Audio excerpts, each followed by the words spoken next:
kinahusisha mazoezi. Kwa mujibu wa kanuni, klabu mgeni anaruhusiwa kufanya mazoezi kwenye uwanja wa mchezo angalau mara moja kabla ya siku ya mchezo. Siku ya mchezo ni kesho na leo ni tarehe 24, na kanuni ile inasema kwamba ni muda ule wa mchezo, ambapo kwa mujibu wa ratiba yetu mchezo utafanyika saa 11 jioni. Kwa hiyo saa 11 jioni ya leo ndio muda wa kikanuni wa timu mgeni kufanya mazoezi kwenye uwanja wa Benjamin Mkapa. Lakini nimetumia neno wanaruhusiwa, halazimishi kwenda kufanya mazoezi. Baada ya hapa kuna kikao cha kitaalamu cha maandalizi ya mchezo.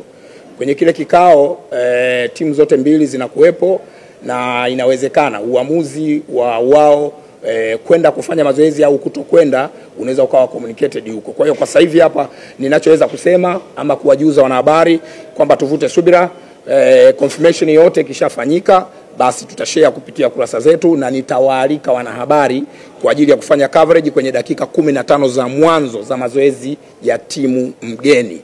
Hilo ni swali la kwanza.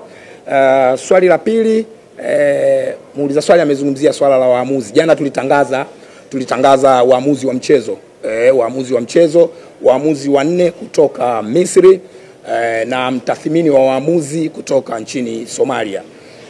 Ametumia neno taharuki. Mimi sidhani kama taharuki ni neno sahihi sana. Ni vile watu ni habari ambayo kutokana na upekee wa mchezo wenyewe, upekee wa tukio lenyewe, na watu wameipokea vile vile kiupekee. Amesema pia kanuni, muuliza swali amesema kanuni hazisemi chochote kuhusiana na hilo. Ni kweli. Kanuni hazizuii TFF kupitia kamati yake ya waamuzi kuleta muamuzi kutoka nje ya Tanzania kwa ajili ya kusimamia mchezo wa ligi. Kanuni inaeleza sifa za waamuzi wanaoweza kusimamia huo mchezo.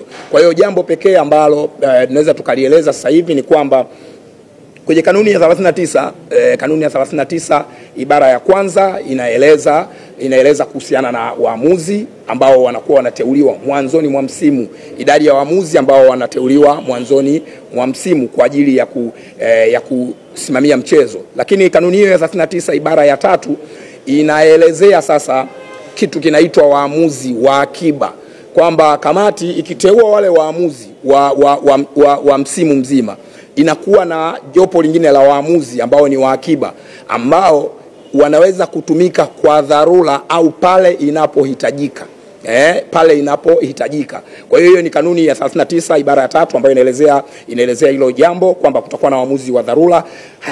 Orodha hii ya waamuzi haijawahi kutangazwa na TFF kupitia kamati yake, wala orodha ya waamuzi wa akiba haijawahi kutangazwa kupitia kamati ya waamuzi ya TFF.